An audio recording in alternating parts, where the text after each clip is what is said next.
트럼프 행정부가 메디케이드 등 보건복지 예산의 부정 지출을 색출하기 위해 인공지능 AI를 활용한 감독 강화에 나섰습니다.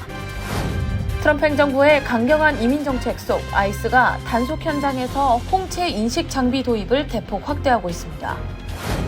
에볼라 확산 차단을 위해 빗장을 걸어 잠근 미국이 이번엔 케냐 정부와 협력해 노출 가능성 있는 자국민들을 케냐에 격리시키고 치료할 수 있는 시설 설립을 추진 중입니다. 3년 전 중국 정찰 풍선 사태를 겪은 미국이 이번에는 자체 고고도 풍선을 인도 태평양 감시망에 활용하는 방안을 검토하고 있습니다. 뉴욕주가 주택 및 공공 인프라 사업 속도전을 위해 건설 규제를 대폭 완화했습니다. 한편 주의회는 2,600억 달러 규모의 예산안을 최종 통과시켰습니다. 미국 내 아동들에게 $1,000의 연방 지원금을 지급하는 일명 트럼프 계좌의 애플리케이션이 마침내 정식 출범했습니다.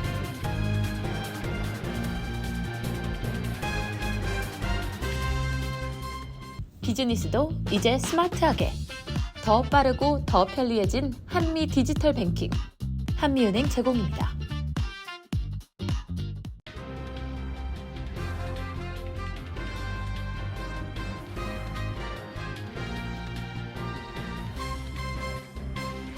안녕하십니까. KBTV 뉴스9 신영주입니다.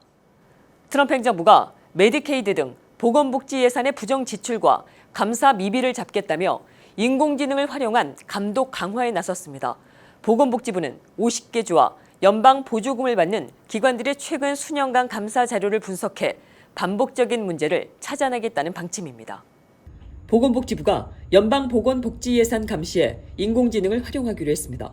보건복지부는 새 프로그램인 감사 집행 및 위험 감독 에어로를 통해 전국 50개 주와 연방 보조금을 받는 기관들의 감사 자료를 분석하겠다고 밝혔습니다.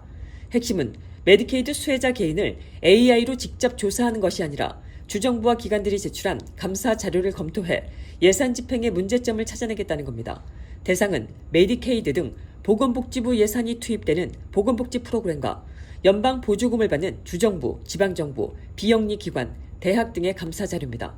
보건복지부는 최근 5년간의 감사 기록을 AI 분석 도구로 살펴보고 반복되는 회계 문제나 규정 위반, 감사 지적사항 미이행 사례 등을 찾아낼 계획입니다. 연방정부 예산을 연간 $100만 이상 사용하는 기관들은 정기적으로 감사 보고서를 제출해야 합니다. 하지만 정부는 일부 기관에서 비슷한 문제가 반복적으로 지적되고도 제대로 시정되지 않았다고 보고 있습니다. 보건복지부는 반복적인 감사 미비가 확인될 경우 시정 요구를 하고 필요하면 지급 보류, 보조금 종료, 향후 지원 제한 같은 조치도 취할 수 있다고 밝혔습니다. 트럼프 행정부는 이번 조치가 세금이 본래 목적에 맞게 쓰이는지 확인하고 부정 청구와 예산 낭비를 줄이기 위한 것이라고 전했습니다. 하지만 비판론자들은 AI가 감사 자료를 빠르게 분석하는 데는 도움이 될 수 있지만 오류나 편향이 있을 경우 합법적으로 운영되는 기관이나 정당한 수혜자에게도 간접적인 피해가 갈 수 있다고 지적합니다. 메디케이드는 저소득층, 장애인, 노인, 임산부 등 취약계층의 핵심 의료 안전망입니다. 따라서 단속이 과도하게 진행될 경우 의료기관들이 행정부담을 이유로 취약계층 진료를 꺼리거나 수혜자들이 필요한 진료를 받는데 위축될 수 있다는 우려도 제기됩니다. 트럼프 행정부의 강경 이민 정책 속에 아이스가 홍채 인식 장비 도입을 대폭 확대하고 있습니다. 단속 현장에서 지문과 얼굴에 이어 홍채까지 활용해 신원을 확인하겠다는 겁니다. 정부는 정확한 신원 확인을 위한 조치라고 설명하지만 이민자 단체들은 민감한 생체 정보 수집이 과도한 감시로 이어질 수 있다고 우려하고 있습니다. 이민 단속 현장에서 신원을 확인하는 방식이 더 정교해지고 있습니다. 이민세관 단속국 아이스가 홍채 인식 장비 도입을 크게 늘리고 있는 것으로 확인됐습니다. 외신 보도와 연방 조달 자료에 따르면 아이스는 생체 인식 기술업체 BI2 테크놀로지스와 약 $2,500만 규모의 수의 계약을 체결했습니다. 계약에는 홍채 인식 장비 1,500여 대 도입과 회사의 모바일 앱, 생체 정보 데이터베이스 접근권이 포함됐습니다. 홍채는 사람마다 무늬가 고유해 지문처럼 신원 확인에 활용됩니다. 아이스는 단속이나 추방 과정에서 대상자의 신원과 배경을 정확히 확인하기 위한 것이라고 설명하고 있습니다. 신분증이 없거나 이름 확인이 어려운 현장에서 요원들이 모바일 장비로 즉시 신원을 조회할 수 있다는 겁니다. 최근 아이스는 홍채 인식뿐만 아니라 얼굴 인식 기술과 차량 번호판 판독, 위치 정보 추적 등 여러 감시 도구도 이민 단속에 활용하고 있는 것으로 알려졌습니다. 하지만 이민자 권익단체와 사생활 보호 전문가들은 민감한 생체 정보 수집이 과도한 감시로 이어질 수 있다고 우려합니다. 홍채와 얼굴 정보는 비밀번호처럼 쉽게 바꾸거나 새로 만들 수 없는 민감한 생체 정보입니다. 또 수집된 정보가 얼마나 오래 보관되고 다른 기관과 공유되는지 이를 감시할 장치가 충분한지도 논란입니다. 이런 가운데 이 같은 강경이민 정책 속에서 이민법원의 자진 출국 결정도 크게 늘었습니다. 베라연구소 분석에 따르면 2025년 1월부터 올해 3월까지 이민법원의 자진 출국 결정은 8만 건을 넘었습니다. 이는 이전 15개월보다 7배 이상 많은 수치로 올해 3월에는 한 달에만 9천 건을 넘었습니다. 특히 자진 출국 결정을 받은 사람의 70% 이상은 신청 당시 구금 상태였던 것으로 분석됐습니다. 생체 정보 기술이 이민 단속의 핵심 도구로 떠오르면서 개인정보 보호와 적법 절차를 둘러싼 논란은 계속될 전망입니다. 미국 정부가 아프리카 에볼라 확산 차단을 위해 전방위 대응에 나서고 있습니다. 현재 케냐 정부와 협력해 에볼라 바이러스에 노출된 미국인들을 위한 현지 격리 및 치료시설 설립을 추진 중에 있습니다. 그런데 일부 우간다 방문자가 미국 입국 당시 검역 절차가 충분히 시행되지 않았던 것으로 알려져 실제 검역 현장에서의 허점이 도마 위에 올랐습니다. 김은지 기자가 보도합니다. 한때 치사율이 최고 90%에 달해 죽음의 바이러스로 불렸던 에볼라가 다시 국제 보건 위협으로 떠오르면서 미국도 에볼라의 유입을 원천 차단하기 위해 대응 수위를 끌어올리고 있습니다. 28일 기준 콩고 민주공화국과 우간다에서는 1,000건이 넘는 의심 사례와 최소 220명 이상의 사망자가 보고됐습니다. 최근 미 질병통제예방센터 CDC는 콩고 민주공화국과 우간다, 남수단 방문 이력이 있는 입국자에 대해 30일간 제한 조치를 시행하고 있습니다. 지정된 공항을 통해 입국한 후 건강 설문, 체온 측정, 증상 관찰 등을 받도록 하고 30일간 모니터링과 이동 제한을 받게 됩니다. 이 기간 증상이 나타나면 즉시 격리병원으로 이송됩니다. 이와 함께 지난 26일에는 국무부와 국방부, 보건복지부가 에볼라 노출 가능성이 있는 자국민을 케냐로 보내 현지에서 증상 관찰과 치료를 하기 위한 시설 설립을 추진 중이라고 밝혔습니다. 이를 위해 외교관과 의료진, 구조요원 등 수십 명이 케냐로 파견될 예정입니다. 현재 미국은 에볼라 바이러스 확산 지역을 방문한 이력이 있는 외국인에게 비자 발급을 일시 중단했으며 영주권 소지자라도 확산 지역을 방문했다면 재입국을 제한하고 있습니다. 또 뉴욕 JFK 공항을 포함한 4개 주요 공항에서는 강화된 입국 검역을 시행해 에볼라를 선제적으로 차단하려는 노력을 기울이고 있습니다. 하지만 최근 실제 검역 현장에서의 허점도 드러났습니다. 최근 우간다를 방문하고 돌아온 한 미국인 기자는 워싱턴 덜레스 공항 입국 과정에서 체온 검사나 별도 질문 없이 그대로 통과했다고 전했습니다. 또 국제구호단체들은 의료진 상당수가 장갑과 마스크, 방호복과 같은 기본 보호 장비조차 충분히 공급받지 못하고 있다고 밝혀 자국민의 현지 의료 환경에 대한 우려도 제기되고 있습니다. 특히 이번 조치를 두고는 미국 정부가 과거에 비해 훨씬 강경한 대응에 나섰다는 평가도 나옵니다. 실제로 2014년에서 2016년 서아프리카를 휩쓴 에볼라 대유행 당시 감염된 미국인들이 본국으로 이송돼 전문 치료를 받았지만 이번 조치는 매우 이례적이며 급진적이라는 비난도 나왔습니다. 당시 감염자는 2만 8천 명 이상, 사망자는 11,300명에 달했습니다. WHO는 지난 17일 이번 사태에 대해 국제 공중보건 위기 상황을 선포했으며 특히 콩고 민주공화국 내 위험도를 매우 높음으로 격상했습니다. 현재 확산 중인 분디부교 계열의 에볼라는 승인된 백신과 치료제가 없으며 치사율은 약 50%에 달해 우려가 커지고 있습니다. 잠복기는 수주까지 이어질 수 있으며 고열과 극심한 피로, 구토, 설사, 출혈 등을 일으키는 치명적인 감염병입니다.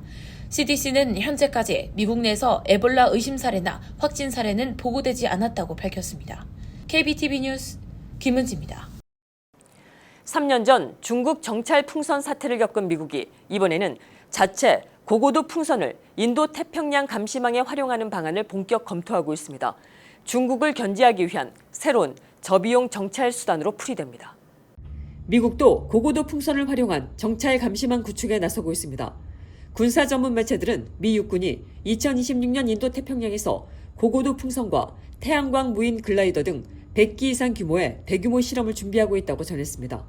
성층권에 띄운 풍선과 무인 글라이더를 활용해 넓은 해역을 감시하고 군 통신망을 보강하려는 구상입니다. 고고도 풍선은 민항기보다 높은 성층권에서 장시간 머물 수 있습니다. 정찰기나 위성보다 비용이 낮고 특정 해역을 오래 관찰할 수 있다는 점도 장점으로 꼽힙니다. 특히 넓은 바다와 섬이 많은 인도 태평양에서는 함정 움직임이나 통신 신호를 추적하는 보조 감시 수단으로 활용될 수 있습니다. 이번 움직임은 2023년 2월 중국 정찰 풍선 사태와 맞물려 주목됩니다. 당시 중국 풍선이 미국 본토 상공을 가로지른 뒤 사우스 캐롤라이나 앞바다에서 격추되면서 미중 갈등이 커졌습니다. 미국 정부는 당시 중국이 5개 대륙 40여 개국을 대상으로 고고도 풍선 정찰 프로그램을 운영해왔다고 밝혔습니다. 중국은 해당 풍선이 기상 관측용 비행체였고 항로를 벗어난 것이라고 주장했습니다. 이런 가운데 미 육군은 관련 장비 확보를 위한 사전 절차에도 들어갔습니다. 미 정부 조달 자료에 따르면 육군은 고고도 풍선 시스템과 감시 장비, 운영 소프트웨어를 공급할 수 있는 업체 파악에 나섰습니다. 아직 정식 구매 계약은 아니며 관련 기술과 공급 가능성을 확인하는 시장 조사 단계입니다. 요구되는 장비에는 전자광학, 적외선 카메라, 신호정보 수집 장비, 위성통신 단말, 전술 무전기 등이 포함되었습니다. 실전 배치 여부는 더 지켜봐야 하지만 고고도 풍선은 인도 태평양 감시망의 새로운 선택지로 떠오르고 있습니다. 뉴욕주가 심각한 주택난 해소와 공공인프라 사업 속도전을 위해 건설 규제를 대폭 완화하는 법안을 시행합니다. 한편 어젯밤 뉴욕주 의회는 2,685억 달러 규모의 예산안을 최종 통과시켰습니다. 이번 예산안에는 기후변화 대응 목표 완화와 자동차 보험제도 개편, 이민 단속 협력 제한, 지방정부 재정 지원 확대 등이 포함됐습니다. 김은지 기자가 보도합니다. 어제 캐시 호컬 뉴욕 주지사는 어포더블 하우징과 교통, 공공인프라 사업 추진을 앞당기기 위한 패키지 법안 렛댐빌드에 서명했습니다. 이번 개혁안은 건설 승인 과정에서 발생하는 시간과 비용을 줄이는 데 초점이 맞춰졌습니다. 일부 주택과 공공사업은 환경심사가 간소화되고 설계와 시공을 동시에 진행하는 디자인 빌드 방식 적용도 확대됩니다. 기존에는 설계를 완료한 뒤 별도로 시공 입찰을 진행해 수년씩 지연되기 십상이었지만 이번 개편으로 주택 건설 기간이 최대 2년 단축되고 뉴욕시 기준 유닛당 최대 8만 2천 달러의 비용 절감 효과를 기대하고 있습니다. 간소화 대상은 뉴욕시의 경우 일반 지역 250세대, 중고밀도 지역 500세대 규모 프로젝트며 뉴욕시 외 도시 지역은 최대 300세대, 비도시 지역은 최대 100세대까지 적용됩니다.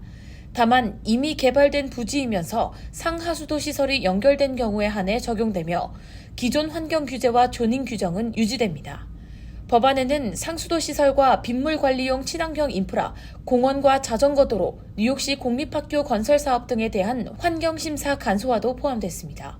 또 환경 영향평가 완료 기한을 최대 2년으로 제한해 장기 지연 문제를 줄이도록 했습니다. 한편 뉴욕주 의회는 이날 총 2,685억 달러 규모의 새 회계연도 예산안도 최종 통과시켰습니다. 당초 시한보다 8주 늦어진 것으로 2010년 이후 가장 늦은 예산 처리입니다. 이번 예산안에서 가장 큰 논란 가운데 하나는 기후변화 대응 목표 완화입니다. 기존의 2030년까지 온실가스 40% 감축 목표는 폐지되고 2040년까지 60% 감축 목표가 새롭게 제시됐습니다. 예산안에는 자동차 보험료를 낮추기 위한 제도 개편과 유틸리티 비용 완화 프로그램, 지역 경찰의 연방 이민세관 단속국 협력 제한 조항도 포함됐습니다. 또 재정난을 겪는 지방정부 지원도 확대돼 뉴욕시는 15억 달러 이상의 추가 지원을 받게 되며 버팔로, 올버니, 용커스, 로체스터, 시러큐스 등에도 예산이 배정됩니다. 이 밖에 모든 학군의 주정부 지원금은 최소 2% 인상되고 카운티 정부에는 차세대 911 시스템 구축을 위한 5천만 달러가 지원됩니다. KBTV 뉴스 김은지입니다. 미국의 미래 세대 자산 축적을 목적으로 아동들에게 $1,000의 연방 지원금을 지급하는 이른바 트럼프 계좌 앱이 마침내 정식으로 출범했습니다. 트럼프 대통령이 추진한 핵심 경제 정책이었는데요. 정부는 해당 계좌를 통해 수천만 명의 미국 아동들이 비과세로 자산을 형성할 수 있는 기회가 주어질 것으로 기대하고 있습니다. 보도에 김은지 기자입니다. 트럼프 행정부가 어린이 투자 지원 프로그램인 이른바 트럼프 계좌의 전용 앱을 공식 출범시켰습니다. 재무부는 계좌 개설 및 관리를 위한 해당 애플리케이션이 애플 앱스토어와 구글 플레이스토어를 통해 다운로드가 가능하다고 밝혔습니다. 트럼프 계좌는 아동을 위한 개인 퇴직 계좌 IRA 형태의 저축 투자 계좌로 미국 시민권을 가진 18세 미만 아동을 대상으로 세제 혜택이 적용되는 제도입니다. 2025년 1월 1일부터 2028년 12월 31일 사이 출생한 신생아에게 정부가 $1,000를 일회성으로 지원합니다.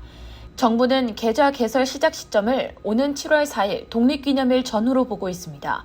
자격 요건을 충족한 계좌에는 연방정부의 첫 $1,000 지원금이 지급되고 이후 부모와 친척, 지인, 고용주 등이 합산해 연간 최대 $5,000까지 납입할 수 있습니다. 자녀가 18세가 되기 전까지는 계좌 자금을 사용할 수 없습니다. 이 정책은 지난해 제정된 대규모 감세 법안인 하나의 크고 아름다운 법안에 따른 것으로 백악관은 해당 계좌에 최대 한도까지 꾸준히 납입하고 장기간 유지할 경우 28년 뒤 최대 $190만 규모로 불어날 수 있다고 설명했습니다. 출시 초기 기본 투자 상품은 S&P 500 상장 지수 펀드이며 이후 다양한 광범위 지수형 상품이 추가될 예정입니다.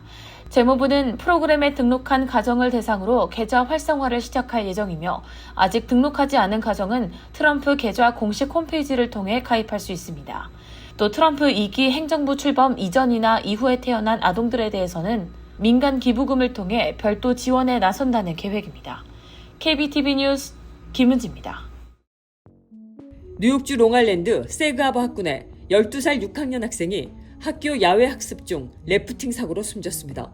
숨진 학생은 세자르 알바라신 군카이 군으로 사고는 지난 수요일 오후 5시 30분쯤 펜실베니아 카본 카운티 이스트펜 타운십의 리아이 강에서 발생했습니다. 펜실베니아 어류수상위원회에 따르면 당시 세자르 군을 포함해 5명이 탄 래프팅 보트가 강에서 뒤집혔습니다. 다른 탑승자 4명은 구조됐지만 세자르 군은 곧바로 구조되지 못했고 현장에서 사망이 확인됐습니다. 이번 야외 학습은 세그하버 학군이 매년 6학년 학생들을 대상으로 진행해온 포코노스 단체 여행이었습니다. 부검 결과 사인은 익사로 확인됐고 사고사로 판정됐습니다. 당국은 보트가 뒤집힌 정확한 경위를 조사하고 있습니다. 이정미 한국문화체육관광부 문화정책관이 뉴욕항공문화원 신임 원장으로 부임합니다. 뉴욕 총영사관에 따르면 이 신임 원장은 오는 29일부터 뉴욕항공문화원장으로 업무를 시작합니다. 뉴욕항공문화원장에 여성이 임명된 것은 이번이 처음입니다. 이 신임 원장은 서울대 사범대를 졸업하고 문체부에서 체육협력관과 문화정책관 등을 지냈습니다. 특히 2023년 여성 최초로 문체부 국장급 고위직인 체육협력관에 임명돼 주목받았습니다. 이 신임 원장이 뉴욕 내 한류 확산과 한미 문화예술 교류를 어떻게 이끌지 관심이 모아지고 있습니다. 전직 CIA 고위 관계자가 $4천만 넘는 금괴를 빼돌린 혐의로 체포됐습니다. 연방수사 문건에 따르면 데이비드 러시는 작년 11월부터 지난 3월까지 업무상 필요하다는 이유로 CIA 측에 외화와 수천만 달러어치의 금괴 지급을 요청한 것으로 알려졌습니다. FBI는 지난 18일 버지니아 자택을 압수수색해 현금 약 $200만 달러와 고급 시계 35점, 금괴 300개 이상을 발견했습니다. 검찰은 러시가 학력과 군복무 경력을 수십 년간 허위로 기재해 더 높은 직급과 급여를 받아온 것으로 보고 있습니다. CIA는 내부 조사 뒤 사건을 FBI에 넘겼고 FBI와 법무부는 수사를 이어가고 있습니다. 러시 측 변호인은 즉각적인 입장을 내놓지 않았습니다. 미키 셰릴 뉴저지 주지사가 2026 북중미 월드컵 기간 지역 소상공인과 커뮤니티를 지원하기 위한 웰컴 월드 리워즈 프로그램을 다음 달 1일부터 시작한다고 밝혔습니다. 이 프로그램은 주민과 관광객이 뉴저지 전역에 참여 소상공인 매장이나 월드컵 관련 지역 행사에 방문하면 포인트를 적립하는 디지털 리워드 방식입니다. 적립 포인트에 따라 월드컵 경기 관람 기회와 콘서트 티켓, 기념품, 팬 이벤트 참여권 등이 제공될 수 있습니다. 이번 프로그램은 뉴저지주의 $500만 규모의 월드컵 커뮤니티 이니셔티브의 하나로 21개 카운티 전역에서 응원전과 문화축제, 지역 행사를 지원하는 내용을 담고 있습니다. 주정부는 월드컵 열기가 경기장 밖 지역 상권과 커뮤니티로 확산되길 기대하고 있습니다. 잠시 후 커뮤니티 브리핑을 전해드립니다. 비즈니스도 이제 스마트하게 더 빠르고 더 편리해진 한미 디지털 뱅킹. 한미은행 제공입니다.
계속해서 환율과 증시 이어집니다.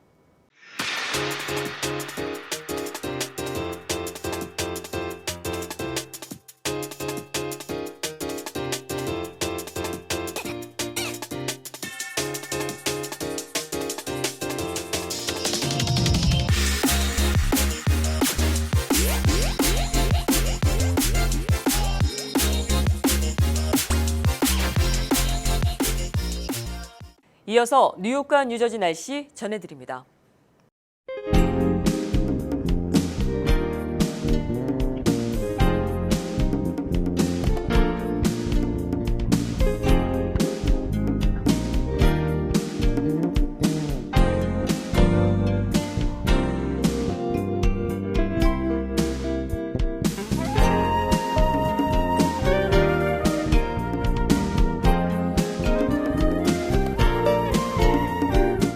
이상으로 5월 28일 목요일에 함께한 KBTV 뉴스9을 모두 마칩니다.